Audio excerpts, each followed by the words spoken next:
Assalamualaikum warahmatullahi wabarakatuh. Perkenalkan, nama saya Gala Eka Suciati. Saya adalah calon guru penggerak angkatan 10 dari SMA Negeri 1 Ketapang. Untuk kali ini saya akan melakukan praktek rangkaian supervisi akademik dalam pembelajaran dengan menggunakan paradigma berpikir coaching dan melakukan refleksi terhadap praktek supervisi akademik tersebut. Untuk kali ini saya tidak sendiri, saya ditemani oleh rekan saya, yaitu Ibu Anggreni Maya Kusumawardani. Beliau adalah guru mata pelajaran geografi dari SMA Negeri 1 Ketapang. Assalamualaikum warahmatullahi wabarakatuh, Ibu. Waalaikumsalam warahmatullahi wabarakatuh. Bagaimana kabarnya, Ibu? Alhamdulillah baik sekali, Ibu. Bagaimana kabarnya dengan Ibu? Saya juga alhamdulillah baik, Ibu. Terima kasih ya telah hadir pada hari ini. Untuk kali ini saya akan menjelaskan sedikit ya, Ibu, yaitu mengenai rangkaian kegiatan ya dari tahapan supervisi akademik dalam pembelajaran. Nah, di mana dalam observasi akademik nanti kita akan melalui 3 tahapan. Yang pertama yaitu pra-observasi, observasi, dan pasca observasi. Untuk pagi kali ini kita sedang melakukan kegiatan supervisi yaitu pada bagian pra-observasi. Nah, tujuan yang dilakukan ya pada kegiatan kali ini adalah untuk meningkatkan kualitas proses pembelajaran, antara lain dengan memberikan masukan, bimbingan, dan pengembangan kemampuan Ibu Maya sehingga kompetensinya nanti Ibu Maya semakin meningkat, sehingga nanti dapat memberikan pembelajaran lebih baik kepada murid-murid kita. Nah, namun pertama-tama kita akan melakukan persiapan dulu ya, Bu. Di mana persiapan ini gunanya untuk supaya Ibu lebih percaya diri dalam melakukan kegiatan belajar mengajar di kelas. Ada beberapa pertanyaan yang akan saya sampaikan.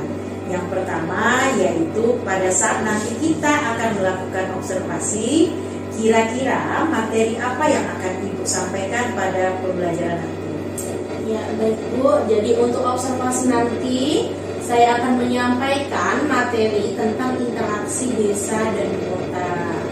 Oh ya, baik, materinya yaitu interaksi desa dan kota.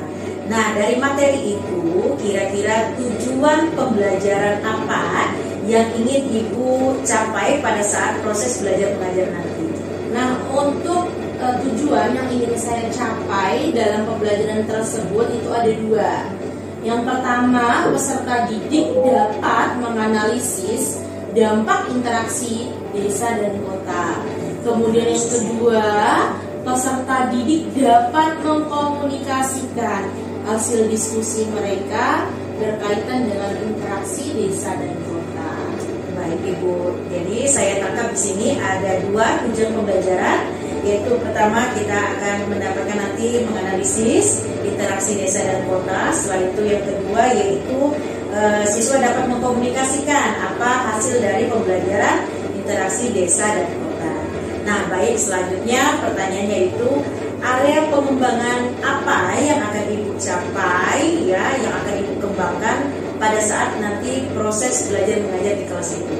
Ya, untuk area pengembangan yang ingin saya kuatkan ya, Ibu, di situ adalah pengetahuan dan keterampilan. Jadi di area pengetahuan nanti kita bisa melihat bagaimana peserta didik itu menganalisis berbagai dampak interaksi desa dan kota. Kemudian di area keterampilan kita akan bisa melihat bagaimana peserta didik itu mengkomunikasikan hasil diskusi mereka ke depan kepada sekolah. Baik, jadi area pengembangan yang akan kita naikkan, kita tingkatkan adalah aspek pengetahuan dan aspek keterampilan. Tadi Ibu jelaskan pengetahuannya bagaimana anak-anak bisa menyerap gitu kan, pengetahuan mengenai interaksi desa dan kota. Setelah itu keterampilannya bagaimana anak-anak bisa terampil gitu ya dalam mempresentasikan, menyampaikan hasil dari pembelajaran itu. Nah, untuk pertanyaan selanjutnya, Ibu, kira-kira bagaimana rancangan pembelajaran, strateginya, model yang digunakan, dan metode yang akan diterapkan pada saat nanti proses belajar mengajar pada saat observasi?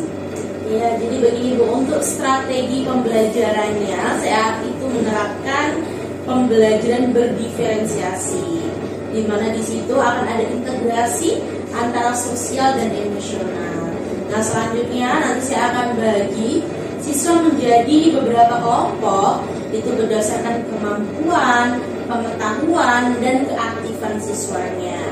Nah, selanjutnya untuk model pembelajaran di sini saya menggunakan problem based learning, di mana di situ kita akan tampilkan berbagai masalah yang ada dari interaksi tersebut. Kemudian untuk metodenya, di situ saya akan melakukan diskusi, yang pasti siswa melakukan diskusi, kemudian tanya jawab dan juga penugasan.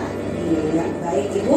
Saya ulangi ya, tadi Ibu sudah menjelaskan strateginya, yaitu menggunakan dengan sesuai siswa gaya belajar, yaitu berdiferensiasi dengan terintegrasi pada kompetensi sosial dan emosional, sehingga nanti pada saat pembelajaran akan ada kelompok-kelompok kecil gitu ya Bu ya. Nah, di dalam kelompok-kelompok kecil itu nanti Ibu akan menggunakan model yaitu problem basic learning, di mana metode yang digunakan tadi ada diskusi, presentasi, ya kan? Nanti ada pemaparan selanjutnya. Nah, kira-kira media yang digunakan pada saat kita observasi nanti apa kira-kira? Ya, untuk media yang digunakan itu yang pastinya adalah PowerPoint ya Bu, slide PowerPoint, kemudian juga LKPD. Iya. Baik, tadi Ibu sudah menjelaskan media yang digunakan yaitu PowerPoint dan LKPD. Untuk pertanyaan selanjutnya lagi Bu, kira-kira kapan kita akan melakukan observasi, pada kelas berapa, dan pada jam berapa itu kira-kira Ibu? Ya, jadi untuk pelaksanaan observasi nanti, kebetulan saya ada jadwal di kelas 12H itu pada hari Rabu jam 3 dan 4 Bu. Oke, baik. Jadi hari Rabu besok ya Bu ya? Ya. Besok Ibu ada kelas di kelas 12H pada jam ke-3 dan 4. Jadi kemungkinan kita akan melakukan observasi pada besok di kelas tersebut gitu ya Bu ya. Nah, untuk pertanyaan selanjutnya, kira-kira apa harapan Ibu ya? Harapan Ibu setelah kita melakukan observasi nanti, kira-kira apa harapan Ibu? Iya, harapan saya observasi nanti akan terlaksana dengan baik, di mana peserta didik itu akan terlibat aktif dalam pembelajaran, dan yang pasti harapan saya peserta didik itu paham terhadap materi yang disampaikan. Baik Ibu, saya pun berharap demikian ya. Semoga nanti tujuan kita pada saat setelah melakukan observasi bisa berjalan dengan baik, bisa tercapai, sehingga murid-murid juga bisa dapat pengalaman pembelajaran yang menarik gitu ya, yang bermakna, yang sangat luar biasa untuk mereka pada saat belajar di bidang studi geografi. Nah, setelah melakukan observasi di dalam kelas nanti, kita akan melakukan lagi Bu ya kegiatan selanjutnya sebagai rangkaian kegiatan ini, yaitu nanti akan kita lakukan percakapan pasca observasi, di mana nanti akan didampingi oleh pengajar praktik saya, yaitu Bapak Tri Bintang Pamungkas. Nah, baik Ibu, terima kasih atas waktunya sudah bersedia pada hari ini. Kita melakukan bincang-bincang, di mana bincang-bincang ini adalah tahapan dari pra-observasi.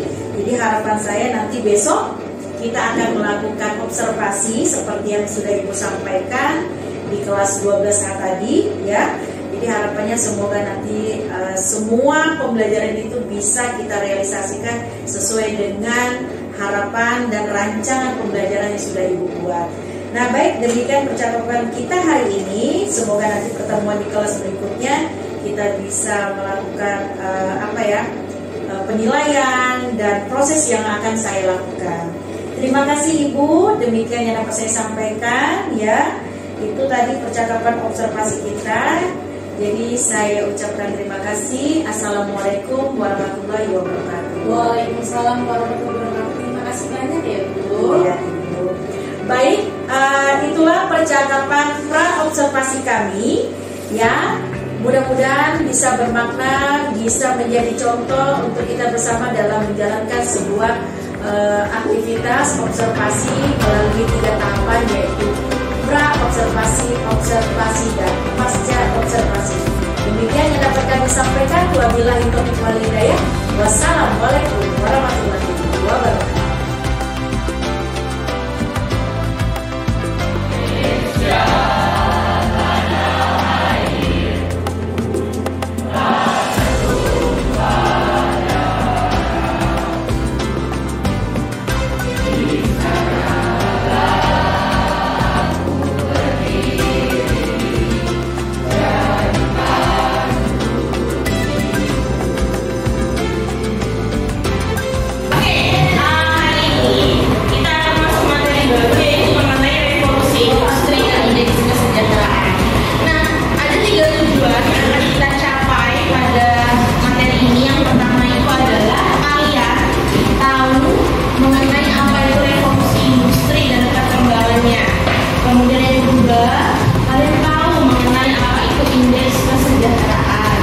Dan yang ketiga, kalian tahu apa hubungan antara revolusi industri dengan kesejahteraan? Nah, ini ya drama-nya. Marina menari di atas menara. Oke, ya ini.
Generasi 2000-an itu ke sekolahnya jalan kaki, ya kan?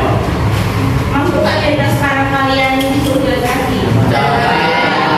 Capek ya, lebih semangat sekarang. Kemudian sekarang kalian bisa mengakses dunia manapun dengan handphone tanpa harus ketemu ya. Kalau zaman dulu harus kirim surat lewat pos ya, harus lewat televisi. Kalau namanya dari revolusi 1.0 tadi. Nah, iya apa? Oke, ya nggak apa-apa. Ada yang tahu nggak? Tadi tuh yang di video tuh. Oke, mulai lagi. Apa? Mulai dikenalnya mesin-mesin bertenaga uap yang membantu proses industri pada tahun 19 sekian sampai 1920 sekian. Oke, ciri utamanya itu ditemukannya mesin uap oleh si siswa. Kemudian kalau ciri dari 2.0 apa tuh? Apa dia?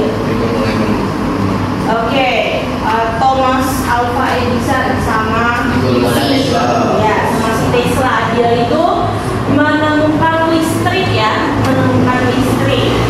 sehingga mekanisasinya jadi yang awalnya cuma pakai mesin uap jadi dan tahu listrik sama pakai lampu. Kalau tidak digital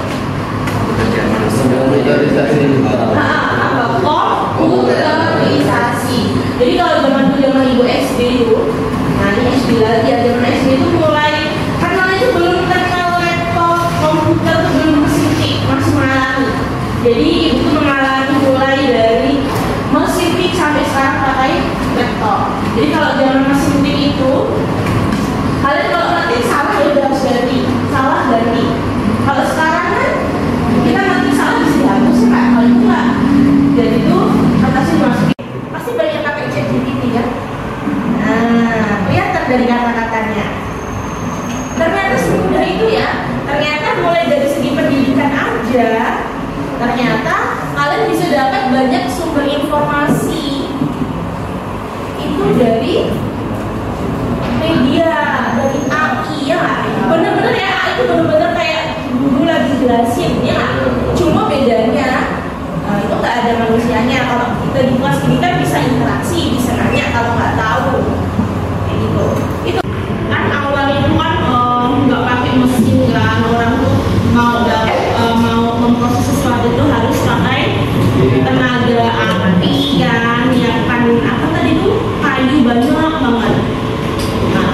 adanya kandungan mesin uap, apa dampak terhadap pembangunannya kira-kira? Tenaga hewan dan manusia tidak lagi digunakan. Kira-kira lebih cepat atau lebih lambat produksinya? Oke, ini ada beberapa dampak. Silakan, masing-masing dari kalian sudah mendapatkan tema yang akan didiskusikan. Silakan kalian boleh mencari bahan informasinya dari berbagai media. Silakan boleh dibuka HP-nya, cari informasi mengenai materi yang akan kalian bahas. Jika ada kesulitan, silakan boleh bertanya ya.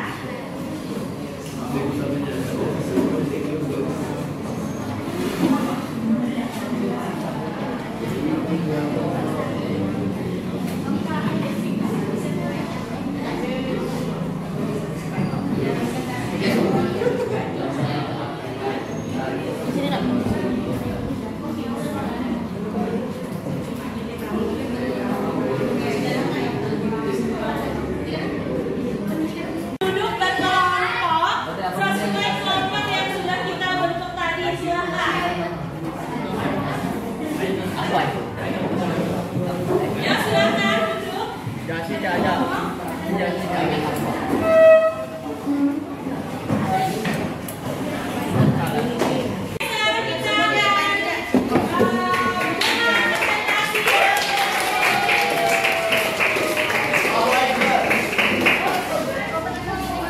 Oke, di sini kita akan membahas tentang tatanan dan peluang revolusi 4.0 dan masyarakat yang ber-2.0. Pertama, kita akan membahas tantangan. Di dalam tantangan ini kita terdapat ketimpangan dalam akses teknologi antara masyarakat perkotaan dan pedesaan. Jadi antara desa dan kota ini kesenjangan dalam pembangunan teknologinya itu berbeda.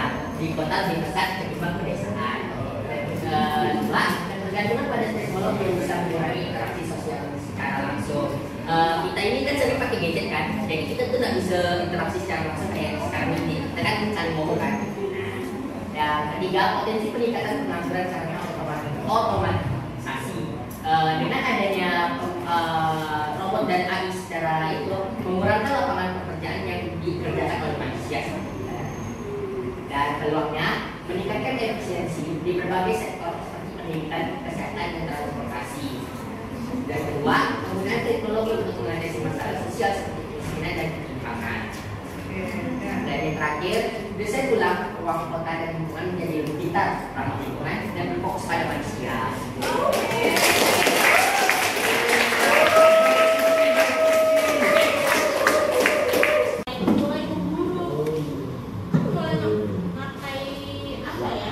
mesin uap asap, mengeluarkan asap. Ada gambaran kira-kira kemudian kita ya. Kalau ya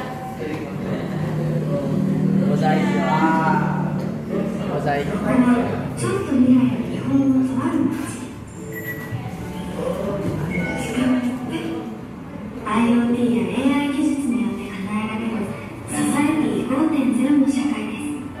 おはよう。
Kemudian, apa dampaknya terhadap pembangunan kira-kira?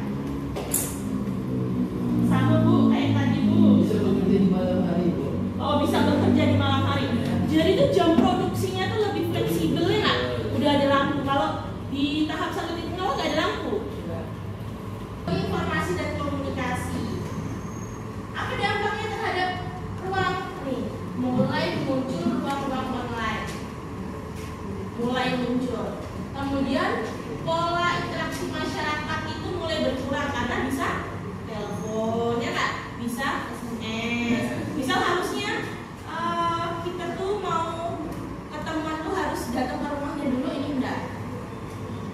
tinggal telepon ya, bisa nggak kita ketemu, kita nongkrong.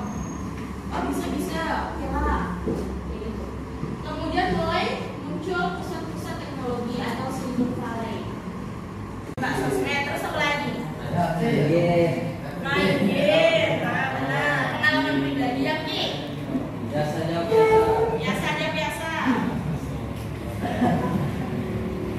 Mungkin loh. Kalau kalian belum bijak memakai HP-nya, suatu saat kebijakan ini akan kita bukan kehilangan, akan kita pertimbangkan kembali. Bisa jadi kalau kalian ada SMA tapi belum bijak memakai HP-nya, bisa jadi nanti nggak perlu HP lagi. Nah, siapa? Oh, udah lulus tuh. Soalnya gini, sebenarnya semua tuh tergantung diri kalian masing-masing.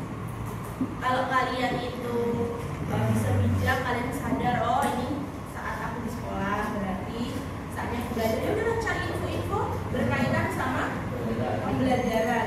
Misal pun obu tapi sedikit buka WA, nggak apa-apa, namanya jangan lama-lama, bentar aja. Mustahil lah kalau kita diskusi buka HP nggak buka WA, nggak buka IG, ya kan? Kalau cuma sekilas sedetik dah, udah balik lagi ke esol. Bu ada muncul pemberitahuan, pasti kita keluarkan kayak gitu. Udah selesai ya udah disimpan kayak gitu. Kemudian coba kalian lihat waktu kalian istirahat, coba kayak gimana? Belum kan? Nah.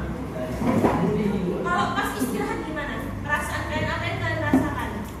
Lapar, Bu. Dibanding zaman SMP sampai SMA lebih nyaman mana? Interaksinya. SMP ya, kalau SMP istirahat kalian ngapain?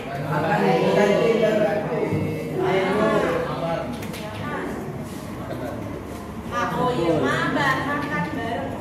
Kalau sekarang coba makan.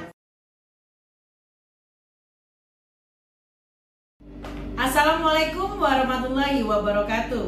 Salam hormat kepada Bapak Ibu guru hebat, guru penggerak. Pada kali ini saya akan melakukan pasca observasi, di mana saya ditemani oleh pengajar praktik saya, Bapak Tri Bintang Pamungkas dan Ibu Anggreni Maya sebagai rekan sejawat saya yang telah saya lakukan observasi sebelumnya di kelas 12C pada pelajaran geografi. Jadi, mari saksikan bersama kegiatan pasca observasi. Selamat menyaksikan. Assalamualaikum warahmatullahi wabarakatuh, Ibu. Waalaikumsalam warahmatullahi wabarakatuh, Bu. Apa kabar Ibu Maya? Alhamdulillah baik. Ibu sendiri bagaimana kabarnya? Alhamdulillah saya juga dalam keadaan baik. Jadi saya ucapkan terima kasih Ibu Maya telah hadir bersama dengan kami guna untuk melakukan kegiatan pasca observasi. Jadi pada kegiatan sebelumnya kita sudah melakukan pra observasi dan observasi, dan ini adalah pertemuan ketiga ya, pertemuan ketiga di mana kita akan melakukan pasca observasi. Di mana ini adalah tujuannya saya ingin menggali lagi beberapa hasil dari pembicaraan kita yang sebelumnya, sehingga Bapak Ibu sudah melakukan observasi, dan saya ingin menyampaikan nanti beberapa catatan khusus mengenai kegiatan observasi kita kemarin. Jadi sebelumnya saya sampaikan beberapa pertanyaan dulu ya Bu ya. Nah, pertanyaan yang pertama yaitu mengenai apa perasaan Ibu pada saat Ibu tadi mengajar.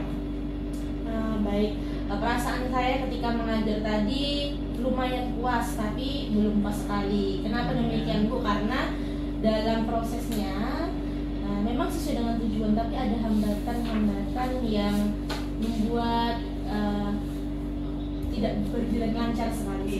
Iya, baik. Ada beberapa hambatan ya. Nah, sekarang pertanyaan selanjutnya, kira-kira bagaimana perasaan Ibu pada saat tadi mengajar observasi ya, di mana di situ ada saya sebagai observernya. Iya, seperti yang Ibu lihat ya Bu ya. Pada awalnya ya tegang. Jadi bisa dilihat tadi mungkin ngomongnya agak belibet seperti itu, tapi seiring berjalannya waktu akhirnya ya mengalir seperti biasa, seperti itu. Baik, agak tegang ya Bu ya, tapi akhirnya berjalan dengan lancar, dengan baik ya Bu ya. Pertanyaan selanjutnya nih Bu, Ibu bisa menceritakan ya mengenai proses pada saat Ibu melakukan belajar mengajar tadi dalam kelas? Ibu ceritakan sedikit gitu. Oh iya, jadi tadi saya itu mengajarkan mengenai revolusi industri. Nah di situ alhamdulillah pembelajarannya sudah sesuai dengan tujuan pembelajaran. Kemudian kita bisa lihat tadi Ibu ya, siswanya itu aktif walaupun tidak semuanya, hanya beberapa siswa saja. Oke, ya. Nah, selanjutnya Bu, kira-kira model pembelajaran apa yang Ibu terapkan tadi? Apakah sudah sesuai dengan perencanaan? Iya, sudah sesuai dengan perencanaan Bu, karena kita bisa lihat tadi kan setelah kita melihat video, kemudian mereka dibentuk dalam kelompok-kelompok kecil, mereka berdiskusi tentang isu-isu penting yang berkaitan dengan revolusi industri, kemudian mereka juga mempresentasikannya ke depan seperti itu. Sudah sesuai dengan tujuan pembelajaran. Iya, baik. Tadi memang sama ya dengan apa yang saya amati berdasarkan pembicaraan kita di pra itu, sehingga pada saat observasi, wah ini hampir sama dan sesuai dengan apa yang Ibu jawab. Oke, selanjutnya Ibu, terkait dengan proses yang Ibu lakukan pembelajaran tadi, Ibu sudah mengutarakan tadi ada beberapa hambatan. Hambatan yang seperti apa yang Ibu alami pada saat tadi Ibu mengajar? Iya, seperti yang Ibu lihat ya, tadi itu di awal itu kita punya kendala saat pemasangan proyektor, mungkin memakan waktu yang lama. Kemudian saat memutar video juga di speakernya mungkin dia ada kendala sedikit lah, ada kendala teknis, jadi nggak bisa langsung terdengar oleh siswa-siswa. Kemudian hambatan yang kedua yang saya rasakan itu dan bisa dilihat tadi, bahwa ternyata tuh nggak semua siswa ya bisa aktif. Padahal harapan kita kan semua siswa bisa ikut aktif, ternyata hanya beberapa orang saja. Seperti itu. Iya Ibu tadi sudah memaparkan hambatan-hambatan yang ada pada saat Ibu mengajar ya. Kira-kira apa sih Bu penyebab hambatan itu bisa muncul gitu? Sepertinya kalau kita lihat ini ya Bu, kurang persiapan. Mungkin sebenarnya kalau dipersiapkan lebih awal seperti proyektor dan speaker itu mungkin nggak akan ada kendala seperti itu. Dan mungkin saya harus mencari metode lain yang bisa membuat siswa itu jadi aktif semuanya seperti itu. Oke. Jadi akan kita cari ya Bu ya. Iya.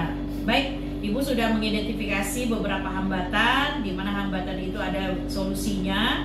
Nah, jadi untuk kedepannya itu supaya hambatan itu tidak terjadi lagi, tadi Ibu mengatakan bahwa akan melakukan persiapan atau mencari solusi lagi, gitu ya Bu ya. Nah, baik, Ibu sangat luar biasa tadi ya, Ibu sudah melakukan semua apa yang kita rencanakan di pra observasi, sehingga di observasi tadi ada beberapa kendala atau apa, Ibu sudah memahaminya dan sudah memberikan bagaimana kedepannya, gitu ya, yang luar biasa. Nah, alhamdulillah semua sudah tampak ya Bu ya. Mulai dari tadi saya lihat juga mengamati dari pendahuluan, Ibu sudah melakukan tadi kegiatan menyanyikan lagu Indonesia Raya, sudah memaparkan mengenai tujuan ya Bu ya. Tujuan pembelajaran juga sudah dipaparkan, strategi pengajarannya, pembelajaran juga sangat menarik gitu ya, sehingga anak ada beberapa yang aktif namun tidak bisa menyeluruh walaupun ada beberapa kendala, cuma memang itu menjadi sebuah pengalaman yang luar biasa sehingga hambatan itu bisa kita selesaikan. Menurut Ibu ya, solusi yang Ibu sampaikan tadi kira-kira memberikan dampak yang baik tidak untuk kedepannya? Iya, sepertinya kalau menurut saya dan saya yakin ini akan memberikan dampak yang baik dengan persiapan yang matang, dengan mencari metode yang cocok. Mungkin bisa dengan cara main tunjuk gitu ya, walaupun ya kayaknya kalau main tunjuk itu mereka bisa mengumumkan pendapatnya. Karena kalau kita lihat mereka tuh ngomong, sebenarnya mereka tuh mau jawab, mau mengutarakan pendapat, tapi mereka belum berani. Nah itu yang harus kita dorong dengan mungkin cara menunjuk satu persatu seperti itu. Saya yakin itu bisa membuat pembelajaran lebih aktif dan interaktif. Iya, baik, luar biasa ya Bu ya. Saya lumayan mendapatkan pengetahuan gitu ya mengenai ternyata solusinya demikian luar biasa. Bagaimana caranya anak-anak supaya lebih termotivasi dengan dorongan. Nah, dimana solusinya tadi ada beberapa yang bisa kita lakukan supaya kedepannya lagi lebih baik. Ibu, demikian tahapan pasca observasi kita lakukan ya. Terima kasih telah melakukan kegiatan ini dari 3 tahap, dari pra, observasi dan sekarang. Jadi luar biasa bisa bersedia bersama saya untuk melakukan proses tugas saya sebagai guru penggerak, yaitu aksi nyata di coaching dalam supervisi akademik. Baik, Bapak ada yang ingin disampaikan? Cukup Bu, saya rasa sudah cukup semua yang telah Ibu sampaikan, luar biasa sekali. Ya, baik, terima kasih saya ucapkan kepada Bapak pengajar praktik Bapak Tri dan Ibu Maya yang telah berkenan bersama saya dalam melakukan pasca observasi. Demikian video kali ini pada kegiatan pasca observasi. Semoga bermanfaat dan sampai jumpa. Salam hebat Bapak Ibu guru penggerak. Terima kasih.